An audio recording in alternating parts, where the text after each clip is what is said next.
Kali ini saya mau cerita lagi tentang nyonya ya. Sambil makan, saya hari ini makan nasi sama rendang buatan sendiri ya. Jadi yang belum tahu tentang nyonya Jerman ya, yang jadi inspirasi channel ini, itu saya sudah pernah cerita sebelumnya. Saya nggak mau ceritain lagi karena itu sudah pernah saya bahas. Jadi bisa dicek ya video sebelumnya. Juga tentang salah seorang, kita ngomong ini aja ya, bahasa sehari-hari ya. Ada kata jongos, babu ya, karena saya dulu punya channel, masih ada sampai sekarang, cuma namanya saya udah ganti, Babu Jerman, karena saya itu menyebut diri saya babu Jerman. Karena apa? Karena itu memang kerjaan saya dulu ya. Maksudnya dulu itu saya rutin ke rumah nyonya hampir tiap hari ya. Saya bantuin nyonya, karena nyonya ini kan memang perlu bantuan dalam sehari-harinya gitu ya. Jadi ya macam-macam, nyetrika gitu ya, bersihin rumah ya, ngurusin nyonya, masakin kadang-kadang kayak gitu ya. Nah terus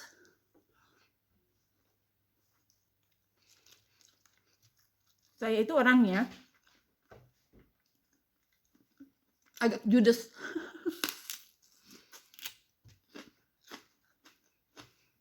Jadi kalau saya nggak suka ya saya nggak bisa pura-pura gitu ya.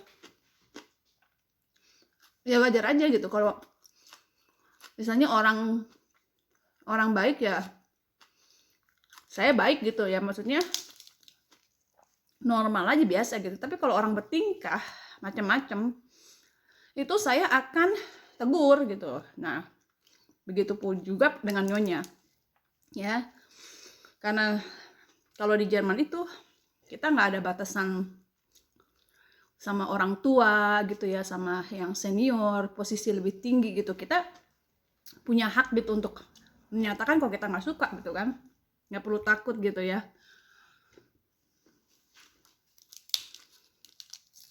Dan saya emang pada dasarnya emang judes ya. Jadi kalau saya nggak suka ya berat gitu ya, saya bilang gitu.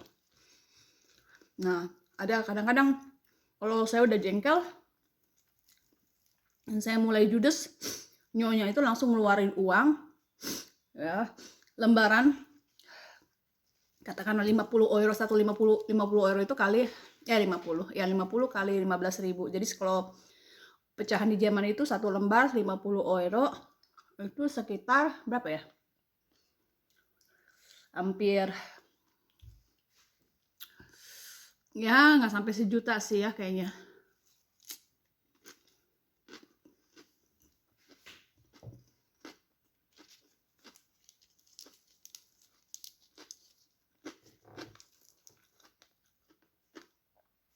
Berapa lembar gitu ya di kipas-kipas di depan muka saya.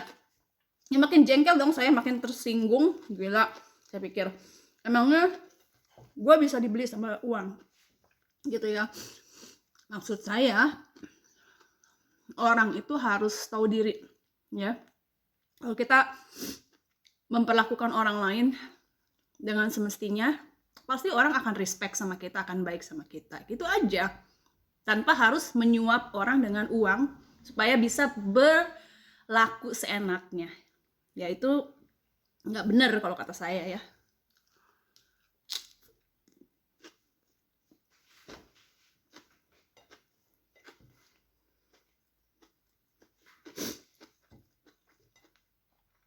Akhirnya saya males dong ilfeel ya.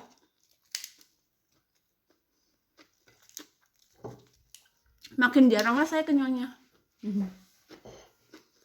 Lagi pula saya punya 3 anak kan, urusan saya banyak juga di rumah istilahnya. Terus akhirnya saya memutuskan jadi babu di rumah sakit. Bukan karena perlu uang, ya. Tapi karena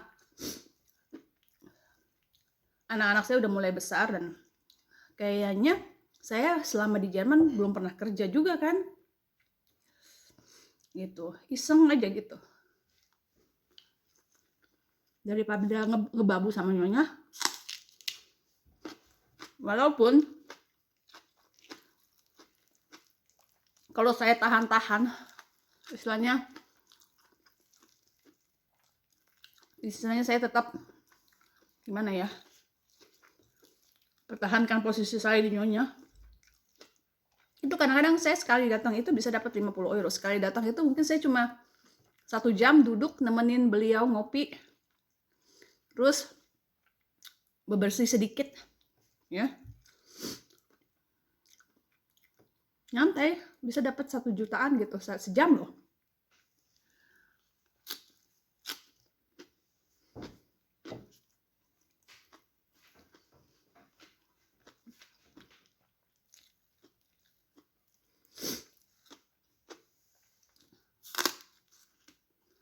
Tapi kan nggak selalu ya, kadang-kadang saya nggak terima uang gitu ya.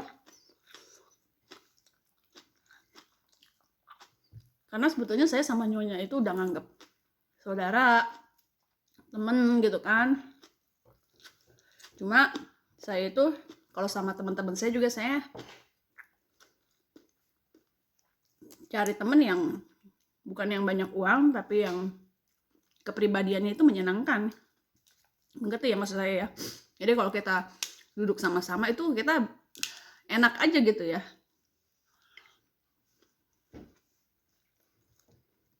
Saya nggak suka orang belagu gitu ya, so berkuasa, so banyak duit gitu. Saya nggak suka.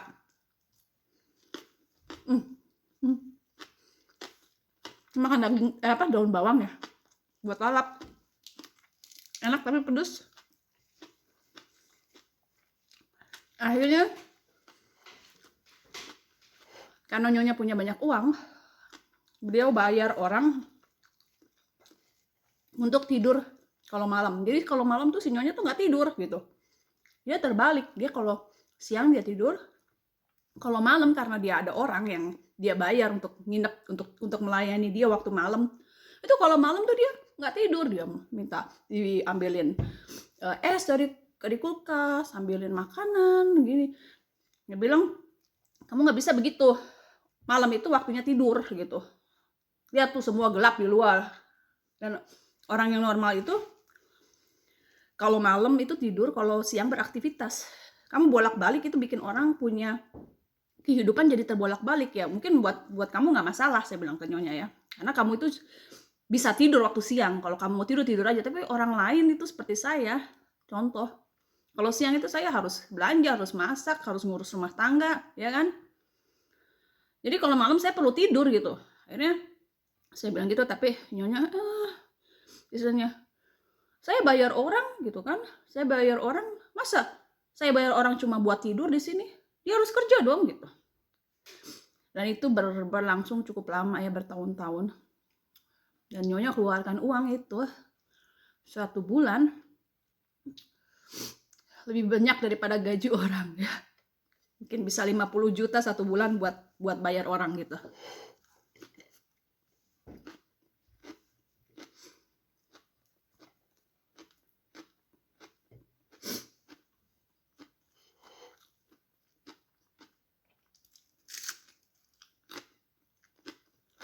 $50 juta, bayangkan buat satu keluarga itu penting kan. Jadi bisa aja sebetulnya itu jadi milik saya kalau saya memutuskan untuk 24 jam melayani nyonya.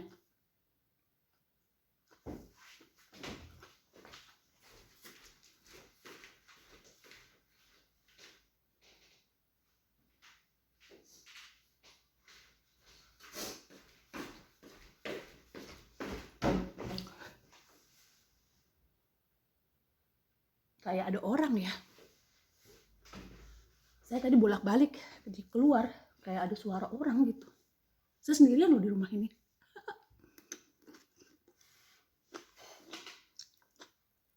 Nah, salah satu babunya nyonya yang rutin datang dan yang paling banyak datang karena dia paling serakah dengan uang. Ya, suatu malam atau suatu hari pokoknya nggak tahu, waktu nyonya tidur dia tuh udah minta macam-macam, udah minta perhiasannya gitu kan. Waktu saya dulu rutin datang, nyonya pernah ngasih tunjuk semua koleksi perhiasannya ke saya dan menawarkan sama saya, ambil apa aja yang kamu mau, kamu boleh ambil bebas. Sampai saya dipaksa-paksa untuk ambil karena saya bilang saya nggak mau. Ya, tapi si yang satu ini waktu nyonya lagi tidur, dia nyopotin, berusaha mengambil cincin kawinnya nyonya. Setelah sebelumnya dia dapat uang berapa puluh juta karena dia minta-minta sama nyonya, dikasih. Nyonya itu kalau kita baik banget, terus kayak bisa ngelus-ngelus gitu ya. Oh iya, ngambil hati, jilat pantatnya gitu. Ya baik, dia ngasih, dia nyebar duitnya kan gitu. Nah, tapi itu belum cukup buat si babu ini. Saya kasar ya kayaknya ya, tapi kita ngomong begitu aja nggak apa-apa karena saya pun menyebut diri saya babu. Jongosnya nyonya.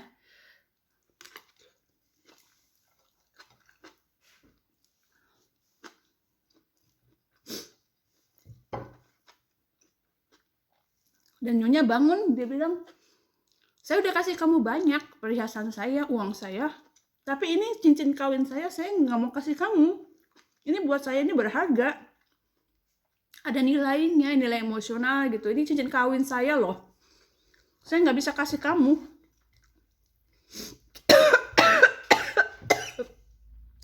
Akhirnya setelah bertahun-tahun si nyonya mulai sadar, apalagi setiap hari dia minta bawa ke pengadilan untuk mengubah surat wasiat supaya rumah yang ditempatin nyonya sekarang itu jadi milik dia. Gila ya.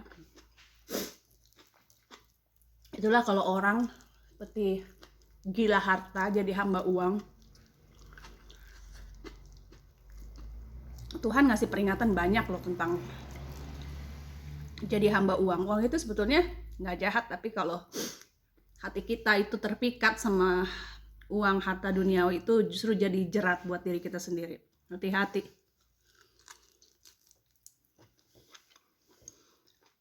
Rendangnya ternyata agak keras. Tapi saya suka yang kenyal-kenyal gitu ya.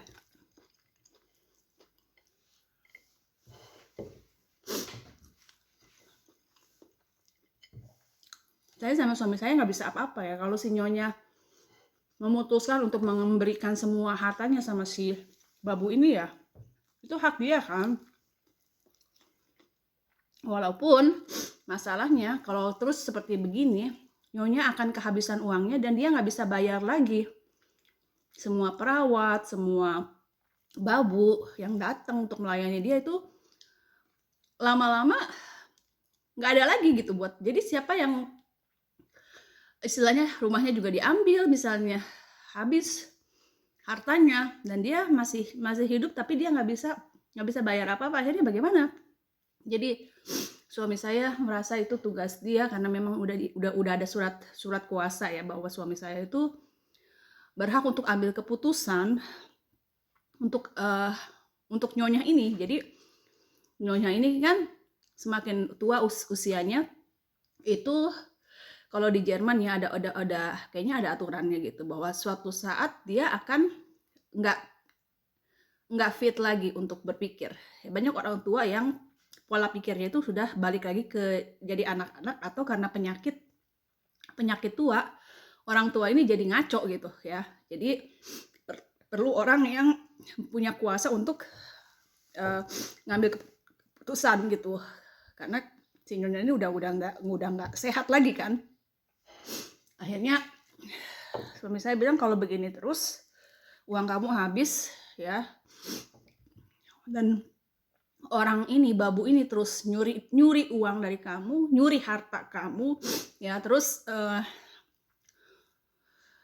Dan dia nggak peduli ya istilahnya, kamu uangnya habis karena yang dia mau kan memang buat dia ya semua.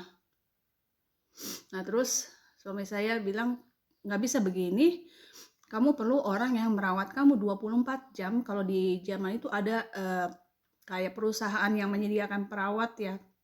Saya kepikiran juga saya mau bikin kayak begini tuh nanti di Indonesia, karena di Jerman ada kebutuhan besar untuk perawat-perawat gitu. Nah ini dia ngambil orang dari Polandia, jadi banyak orang Polandia yang cari kerja ke Jerman ya.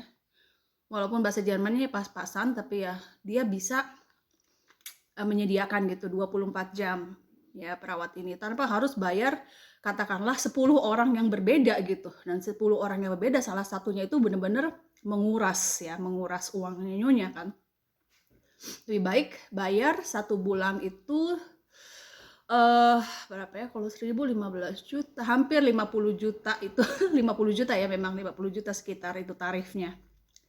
Untuk bayar perawat 1 bulan itu 50 juta, tapi itu udah bersih. Maksudnya kalau sama si sekarang ini kan diporotin sama si babu ini kan bisa lebih, bisa 100 juta di 1 bulan ya habisnya. Ya, karena yang diambil sama dia kan pribadi kan, belum lagi dia melibatkan suaminya, melibatkan anaknya untuk morotin juga ya.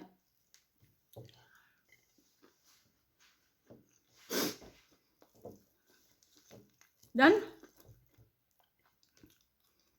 nyonya setuju ini kayak mukjizat gitu ya, karena kalau nyonya nggak mau gimana gitu ya, kalau dia tetap mau mempertahankan si babu ini ya kan, karena pikirannya kan udah mungkin ya gimana, dia takut nggak ada orang yang merawat dia gitu. Tapi puji Tuhan dia mau ya, maksudnya dia juga lama-lama udah muak terus diporotin. Akhirnya dia bilang oke. Dan si babu ini dilarang untuk kembali.